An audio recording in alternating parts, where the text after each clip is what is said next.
Commander Jake Morrison stood at the observation deck of Sentinel Prime and watched the stars shimmer in the endless void of space like diamonds scattered across black velvet. And he had seen this view 1,000 times before, but tonight, something felt different in the air. Or maybe it was just his imagination playing tricks on him after another long shift,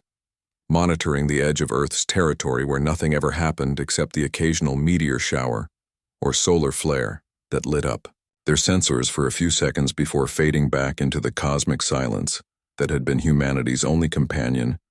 since they first reached out into the solar system decades ago. Lieutenant Sophie Grant called out from the sensor station, and her voice carried a tone that Jake had never heard from her before in all their years working together on this floating metal fortress that humanity called their first line of defense against whatever might lurk in the darkness beyond. And she said, "Commander, you need to see this right now." And Jake moved quickly across the control room, where dozens of screens displayed data streams from satellites positioned throughout the solar system. And when he looked at Sophie's main display, his heart stopped for just a moment, because what he saw there should not have been possible, according to everything humanity knew about physics and space travel. 37 massive signatures had appeared on their long-range sensors near Neptune's orbit, and they were not natural phenomena like asteroids or comets, but artificial constructs that measured kilometers in length and generated power readings that dwarfed anything humanity had ever built, including the massive fusion reactors that powered Earth's cities and colonies on Mars and the moons of Jupiter, where millions of people lived their lives, never imagining that one day something from beyond their solar system would come knocking on their door with intentions that could not be good. Because nothing traveled across the vast distances between stars unless it wanted something badly enough to spend years or decades making the journey. Jake ordered Sophie to run every diagnostic test they had, and to verify the readings 3 times, because he needed to be absolutely certain before he sent word back to Earth that would cause panic across every human settlement from the lunar bases to the mining stations in the asteroid belt. And while they worked to confirm what their sensors were telling them, another message came through on a frequency that human technology should not have been able to receive, and it was not random noise or natural radio waves from distant pulsars, but a deliberate transmission with structure and pattern that their computers immediately began trying to decode. Dr. Helen Carter received the transmission data at her research facility on the moon, where she had spent the last 5 years studying theoretical xenobiology and developing protocols for first contact that everyone assumed would never actually be needed in their lifetimes, because the universe seemed so empty and quiet, except for humanity's lonely signals bouncing out into the void with no answer. And now she sat frozen in her chair as the translation algorithms worked through the alien message and built a vocabulary from context and mathematical concepts that were universal to any technological civilization. And what the message said made her blood run cold in her veins. The transmission identified the fleet as belonging to the Korthax Dominion, and they claimed authority over 300 conquered worlds across multiple star systems, and they stated that Earth fell within their expansion zone, and that humanity had 72 hours to surrender all military assets and accept integration into their empire, or face complete annihilation of every human settlement throughout the solar system. And they transmitted images of destroyed worlds to prove they were not making empty threats. And Helen stared at the ruins of civilizations that had stood for thousands of years before the Korthax came and reduced them to rubble and ash. President Nathan Brooks convened an emergency meeting of the Terran Coalition Council in the secure bunker beneath Geneva, where the United Government of Earth had operated since the formation of the global alliance that finally brought peace to humanity after centuries of conflict and war. And now they faced a threat that made their old divisions seem petty and meaningless. Because if the Korthax were telling the truth, then it did not matter what nation or ideology anyone belonged to, because they would all die together under the alien bombardment unless they found a way to fight back against an enemy that possessed technology centuries ahead of their own. General Victor Hayes proposed immediate mobilization of every military asset, from the defense satellites to the patrol ships that protected the trade routes between Earth and the colonies, and he wanted to fortify their positions and prepare for a war that humanity had never imagined fighting. And diplomat Claire Anderson argued for attempting negotiation and finding out what the Korthax wanted, because maybe there was room for compromise or peaceful coexistence. And the council chamber erupted in heated debate as the clock ticked down and every second brought the alien fleet closer to the inner solar system. Captain Ryan Foster piloted the Explorer 6 through the asteroid belt on what should have been a routine mining expedition to collect rare minerals from the ancient rocks that had orbited the sun since the formation of the solar system billions of years ago, and his crew included engineer Lisa Monroe, who could fix anything with enough time and spare parts, and tactical officer Greg Palmer, who had joined them fresh from the military academy, looking for adventure beyond the boring patrol routes near Earth, and none of them expected to encounter an alien warship conducting a survey of the asteroid field, as if they already owned it. Ryan ordered his crew to go silent and drift like just another piece of space debris, while the alien vessel passed within a few kilometers of their position, and its hull was covered in strange symbols that glowed with an inner light, and its weapons, arrays bristled with technology that looked both beautiful and terrifying in equal measure. And Lisa managed to get passive scans of the ship's systems without alerting it to their presence, and what she found was both hopeful and disturbing, because, while the Korthak shields and weapons were incredibly advanced, their power systems had vulnerabilities that a clever engineer might be able to exploit if given the chance. They waited until the alien ship moved on before firing up their engines and burning hard for Earth, because the data they carried might be the key to humanity's survival, and Ryan pushed the Explorer 6 beyond its designed limits and felt the hull groan under the stress, but he did not slow down because every minute counted. And behind them, the Korthak's fleet continued its inexorable advance toward humanity's homeworld, where billions of people went about their daily lives unaware that the next 72 hours would determine whether their species had a future among the stars, or would become just another cautionary tale about civilizations that reached too far and paid the ultimate price for their curiosity. Jake Morrison watched the countdown timer on his display and knew that humanity stood at a crossroads between extinction and survival, and everything they did in the next 3 days would echo through history for as long as humans existed anywhere in the universe. The 72-hour deadline hung over humanity like a sword ready to drop, and Jake Morrison barely slept as he coordinated with military installations across 3 worlds and turned the defense network into something that might actually slow down the Korthak's advance, even if it could not stop them completely, because everyone knew that this was a fight they could not win with conventional tactics and standard military doctrine that assumed enemies would be roughly equal in technological capability and fighting strength. Sophie Grant took command of a hastily assembled squadron of mining ships that had been retrofitted with missile launchers and kinetic weapons stripped from decommissioned satellites, and her pilots included people like Danny Rivera, who had spent his whole career hauling ice from the moons of Saturn to the water-hungry colonies on Mars, and Megan Cole, who flew cargo runs between Earth and the asteroid belt, and neither of them had ever fired a weapon in anger, but they volunteered anyway, because someone had to stand between the aliens and their families back home. Dr. Helen Carter worked without rest in her lunar laboratory and analyzed every piece of data that Captain Ryan Foster had brought back from his encounter with the Korthak scout ship, and she built computer models of their shield systems and ran thousands of simulations trying to find a weakness that human weapons could exploit. And her assistant, Dr. Aaron Bell, suggested that maybe they were thinking about the problem wrong, and that instead of trying to match Korthak's technology, they should look for ways to use humanity's own unique approaches to warfare that might catch the aliens by surprise. Engineer Marcus Webb climbed through the access tunnels of an old defense satellite that had been launched during Earth's early space age, when nations still competed against each other instead of working together, and the satellite had been drifting in orbit for 50 years with its nuclear payload still armed, but its guidance systems long since failed,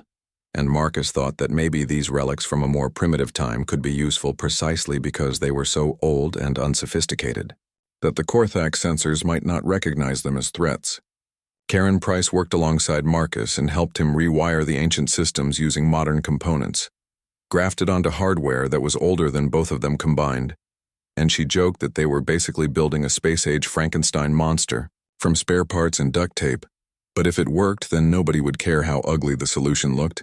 and they activated one satellite after another and linked them into a network that could be triggered remotely when the time came to spring their trap. President Nathan Brooks addressed the entire human population across every screen and communication device from Earth to the farthest outposts in the Kuiper Belt, and his speech was broadcast in every language that humanity spoke, and he told people the truth about what they faced, because they deserved to know that the next few days would determine whether their children would grow up free or whether humanity would be erased from existence. And he asked every person to do whatever they could to help the war effort, whether that meant joining the military or working in factories or simply staying calm and keeping society functioning while the defenders fought in space. The Korthax sent another message, and this time it included video of their fleet commander, who appeared on screens across human space and spoke in a translated voice that sounded cold and mechanical, and he mocked humanity's preparations and called them a primitive species that would be easily crushed and absorbed into the Dominion, where their individual lives would mean nothing except as labor for the greater imperial machine. And he showed images of his warriors and their weapons and made it clear that resistance was futile and would only result in more suffering. Sophie Grant watched the Korthax broadcast with her squadron and saw the fear in her pilot's eyes, and she knew that many of them were thinking about running or hiding or finding some way to save themselves and their families. But then Danny Rivera stood up and said that maybe humans were primitive compared to the Korthax, but primitives had beaten advanced civilizations before, when they fought on their own ground with determination and creativity and knowledge of the terrain, and space was humanity's home now after decades of expansion and exploration. Jake Morrison received tactical data from observatories across the solar system that tracked the Korthax fleet's movements, and he built a picture of their formation and strategy, and realized that the aliens were not expecting serious resistance, and were advancing in a pattern designed for intimidation, rather than actual combat effectiveness. And he saw an opportunity to hurt them, if he could coordinate multiple attacks from different vectors simultaneously, to overwhelm their ability to respond. Helen Carter made her breakthrough when she realized that Korthax shields operated on a rotating frequency that changed every few seconds to protect against different types of energy weapons, and the rotation pattern was controlled by a central computer on each ship, and if that computer could be confused or overloaded by hitting it with multiple frequencies at once, then the shields might collapse for just a moment, and that moment could be enough for human weapons to get through and do real damage. General Victor Hayes coordinated with colonial militias on Mars and established a series of defensive positions that stretched from the Red Planet's orbit all the way back to Earth, and each position was designed not to hold against the Korthax, but to observe and learn and pass information down the line so that by the time the aliens reached Earth, the defenders would know everything about their tactics and capabilities and could exploit every weakness. Captain Ryan Foster docked the Explorer 6 at Earth's orbital shipyard and immediately began working with Lisa Monroe to install Dr. Carter's new weapon system that could generate the multi-frequency pulse needed to disrupt Korthax shields, and the system was experimental and untested and might explode and kill everyone on the ship. But it was also their best chance to turn the tide of battle, and Lisa worked through the night welding power conduits and rerouting energy flows while Greg Palmer studied tactical scenarios for getting close enough to an enemy ship to use the weapon. The countdown continued, and humanity prepared for war with an efficiency born of desperation, and old factories that had been shut down for years roared back to life, producing ammunition and spare parts, and every resource was directed toward the single goal of survival, and people who had never agreed on anything before found common purpose in the face of extinction, and the divisions that had seemed so important just days ago melted away because none of that mattered, if they were all dead. Jake Morrison stood at his station on Sentinel Prime and watched the Korthax fleet cross the orbit of Jupiter, and knew that the battle would begin soon. And he thought about all the people depending on him and Sophie and Helen and Marcus and everyone else who had worked so hard to give humanity a fighting chance, and he activated the fleet-wide communication channel and spoke to every defender in every ship and told them that today they would show the Korthax and the entire galaxy what humans were capable of when pushed to the edge, and that whatever happened next, they would face it together as one species united against the darkness. The first engagement happened near Jupiter's orbit, where the massive planet's gravity well-created tactical opportunities for defenders who knew how to use natural phenomena as weapons, and Jake Morrison had positioned a strike force of 30 ships behind the gas giant's largest moon where Korthax sensors could not detect them until it was too late, and they waited in tense silence while the alien fleet approached with the arrogance of conquerors who had never faced real opposition. Captain Ryan Foster led the ambush from the Explorer 6, and his modified ship burst from cover alongside 24 mining vessels and military patrol craft, and they fired everything they had at the nearest Korthax cruiser, and their weapons hammered against alien shields that glowed bright blue under the impact and held firm against the onslaught. But the defenders had not expected to break through on the first try because this was about learning and adapting and finding the patterns that Dr. Helen Carter had predicted would be there. Greg Palmer coordinated the attack from his tactical station and watched the sensor data stream in from every ship in the formation, and he saw exactly what they needed to see, which was that, when multiple ships fired simultaneously at different points on a Korthax vessel, the shields flickered for just a fraction of a second as the defensive systems tried to redistribute power, and that tiny window of vulnerability was what they had been looking for. Even though it cost them 3 human ships to confirm it, Sophie Grant received the tactical data from Foster's engagement and immediately modified her squadron's attack plan, and she led her pilots in a coordinated strike against a Korthax destroyer that had broken formation to pursue damaged human vessels, and her ships came at their target from 6 different angles and fired in perfect synchronization, and the alien shields collapsed for just long enough for Danny Rivera to put a missile straight into the destroyer's main reactor, and the explosion lit up the space around Jupiter like a second sun. The Korthax fleet commander watched from his flagship as a primitive species actually destroyed one of his ships, and his surprise turned to anger, and he ordered his forces to abandon their cautious advance and engage the human defenders with full force, and dozens of alien warships accelerated toward the inner solar system, and their weapons reached out across millions of kilometers and vaporized human ships with terrifying efficiency. Jake Morrison pulled his forces back toward Mars in a fighting retreat that cost them dearly, but bought time for the next defensive line to prepare, and he watched good people die on his tactical display as ships winked out of existence under Korthax fire, and he forced himself to remember each loss and promised that their sacrifices would mean something when this was over, and humanity either stood victorious or fell into extinction. Dr. Helen Carter analyzed the new combat data that streamed in from the Jupiter engagement and refined her shield disruption calculations, and she transmitted updated firing solutions to every human vessel and told them that if they could maintain coordinated fire for just 3 seconds longer, the Korthax shields would fail completely, and Lisa Monroe worked frantically to upgrade the Explorer 6's weapon systems to deliver even more power to the multi-frequency pulse generator that might turn the tide of this war. The Korthax reached Mars orbit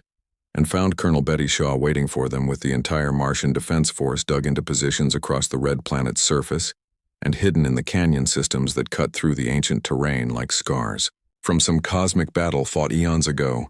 And Betty had grown up on Mars and knew every crater and cave, and she planned to make the aliens pay for every meter of ground they tried to take. Frank Gardner commanded the underground resistance network that Betty had organized, and his teams moved through tunnels that connected the major settlements, and they carried weapons that were designed for a different kind of warfare, where stealth and surprise mattered more than raw firepower.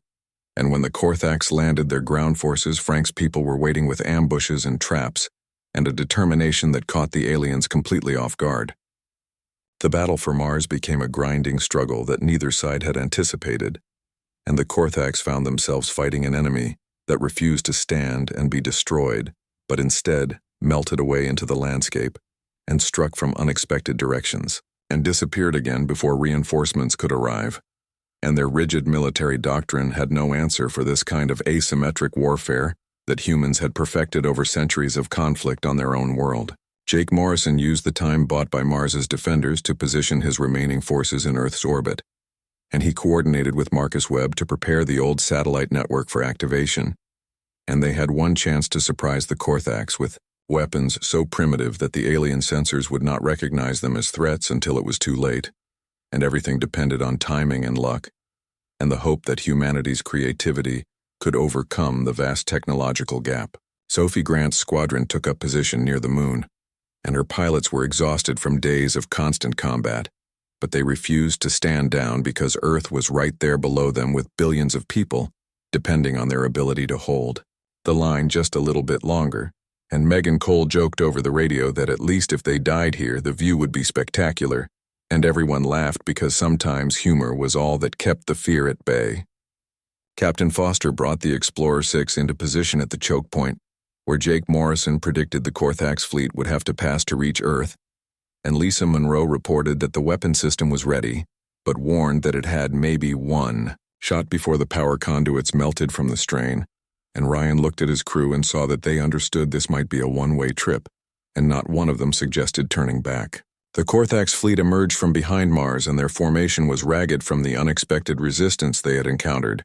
and their commander was furious that this primitive species had actually made him work for his victory, and he ordered his ships to bypass the remaining human forces and proceed directly to Earth, where orbital bombardment would teach humanity the price of defiance. Helen Carter watched the alien fleet's approach on her displays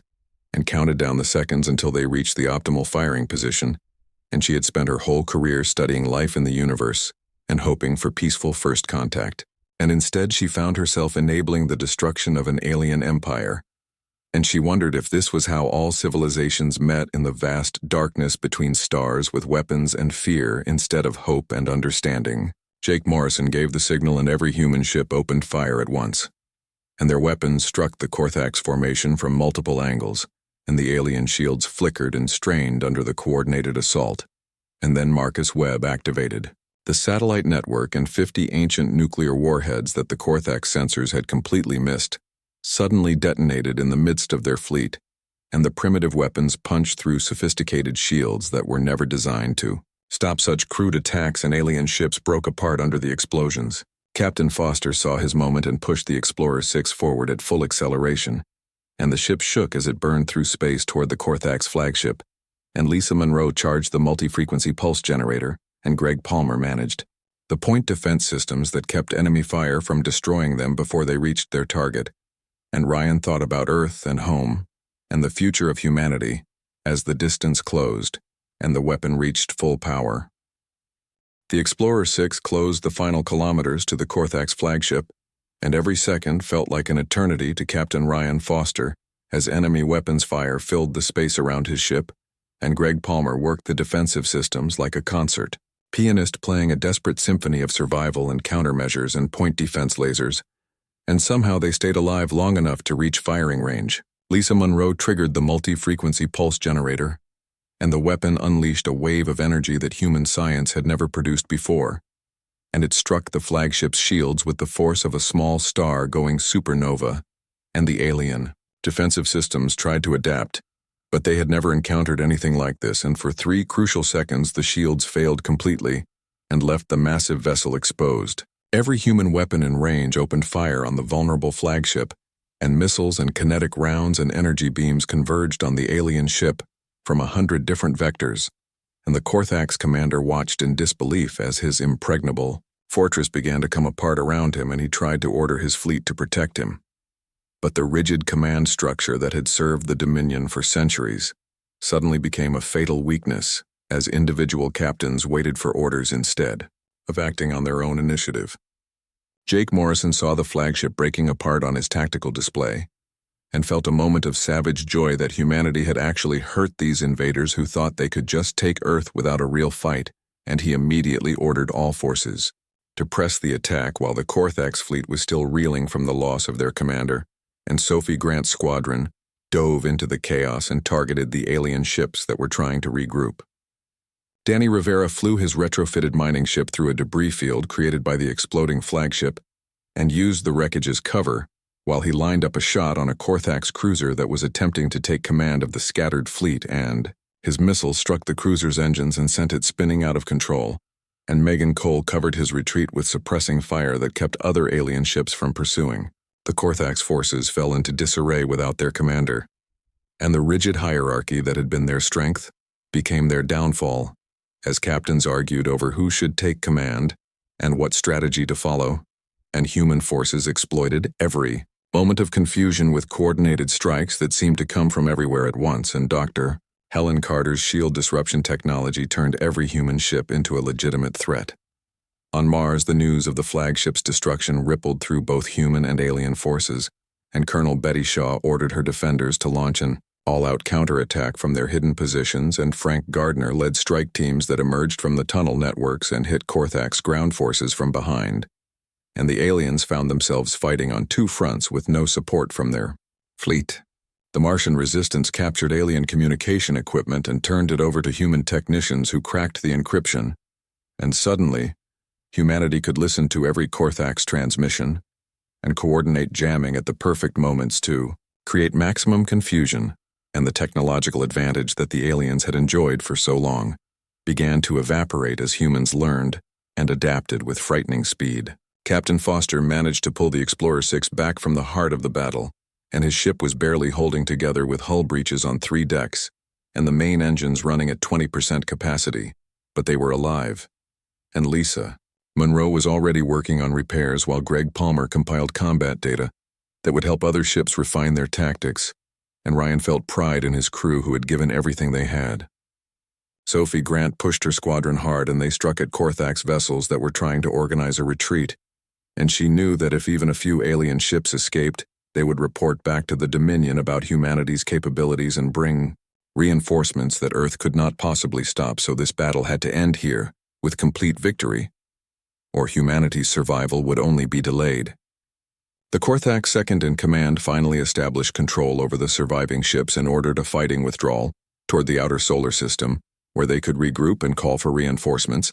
and his forces began to pull back in a coordinated formation that was harder to break through than the previous chaos, but General Victor Hayes had anticipated this move. Marcus Webb and Karen Price had positioned the remaining old satellites along the most likely retreat vectors,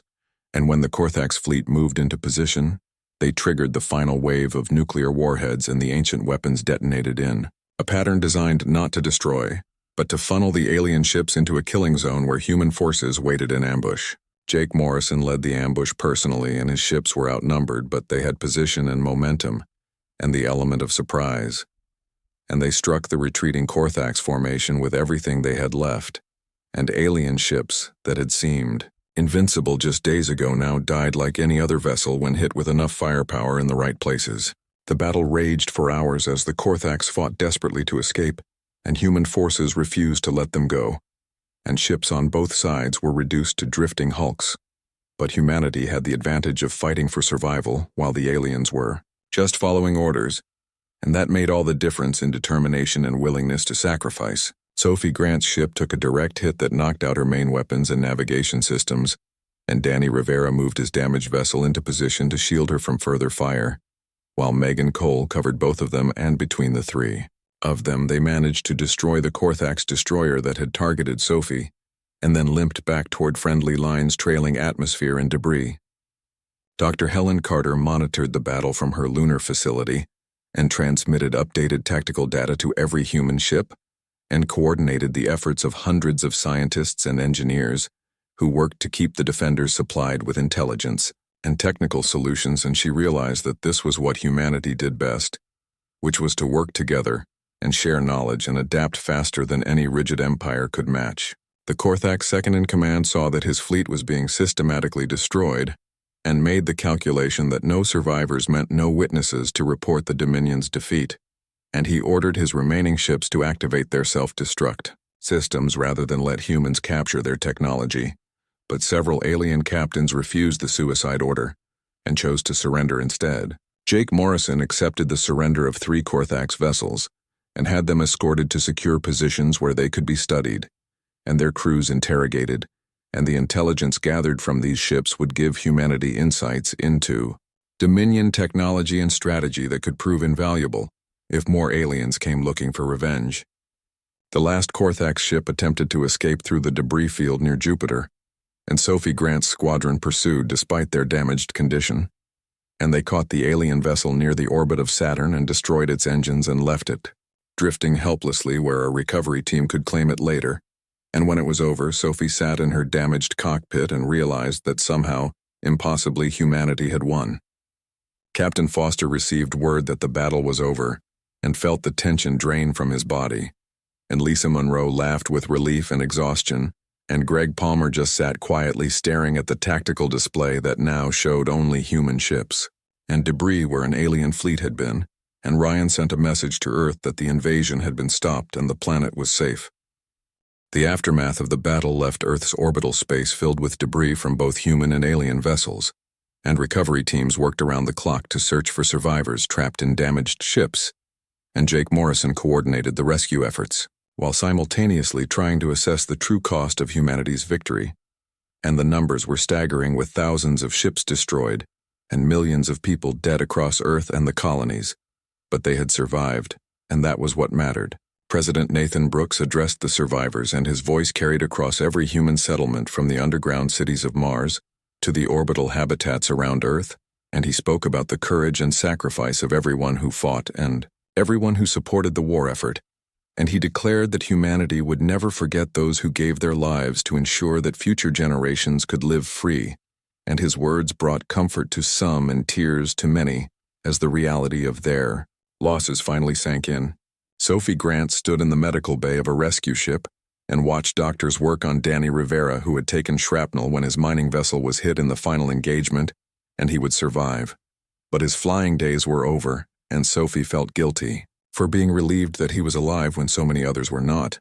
And Megan Cole sat beside her, and neither of them spoke, because words seemed inadequate to describe what they had been through. Dr. Helen Carter led the team analyzing the captured Korthax technology,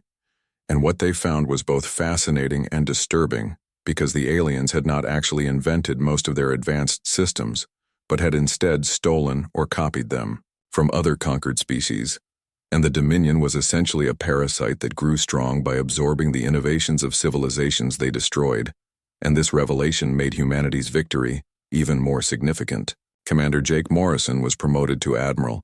and given command of a new fleet that would be built using a combination of human ingenuity and captured alien technology, and the Terran Coalition authorized the construction of 50 new warships, designed specifically to fight against threats from beyond the solar system. And Jake knew that the Korthax would not be the last aliens humanity encountered, and next time they needed to be better prepared. Captain Ryan Foster and his crew received the Coalition Star, which was the highest honor humanity could award, and they stood on a stage in Geneva while President Brooks pinned medals to their uniforms, and Foster felt uncomfortable with the attention, because he had just done what needed to be done, like thousands of other people who deserved recognition just as much. And Lisa Monroe whispered that at least the ceremony came with a substantial bonus payment that would help them rebuild the Explorer. 6. General Victor Hayes proposed a complete restructuring of human military doctrine based on lessons learned from the Korthax invasion, and he argued that humanity could no longer afford to be reactive and defensive, but needed to develop the capability to project power beyond the solar system and protect human interest wherever they might extend in the future. And the Coalition Council debated the proposal for weeks before finally approving a massive expansion of military capabilities. Marcus Webb and Karen Price were assigned to lead the upgrade of Earth's orbital defense network, and they designed a system that combined cutting-edge technology with the kind of creative thinking that had won the war, and they made sure that every defensive installation had multiple backup systems and could operate independently if centralized command was disrupted, because the next enemy might not be as predictable as the Korthax. Sophie Grant accepted a position as Chief Tactical Officer under Admiral Morrison, and she brought Danny Rivera and Megan Cole with her as instructors at the new military academy that was being built on the moon, where future generations of defenders would learn how to fight and survive against threats that humanity had not yet imagined. And she insisted that the academy teach adaptability and creativity alongside traditional military skills. Dr. Helen Carter and Dr. Aaron Bell continued their research into Korthax technology and made breakthrough after breakthrough as they reverse-engineered alien faster-than-light drives and energy weapons and shield generators. And within months, human scientists had closed much of the technological gap that had made the invasion so dangerous, and they shared their discoveries freely with all human settlements because survival depended on everyone having access to the best possible tools. The captured Korthax crew members provided valuable intelligence about the Dominion and its territories, and humanity learned that there were dozens of species living under alien rule who dreamed of freedom but lacked the strength or technology to rebel, and President Brooks saw an opportunity to turn humanity from victims into liberators, and he proposed sending expeditions to make contact with these oppressed civilizations and offer them support. Jake Morrison led the first expedition beyond the solar system, aboard the newly commissioned warship Defender, which was built using a hybrid of human and alien technology, and carried a crew of explorers and diplomats alongside its military personnel. and they traveled to a star system where intelligence suggested a recently conquered world might be ready to revolt. And when they arrived, they found a species that had been fighting a guerrilla war against Korthak's occupation forces for decades. The alien species called themselves the Valar,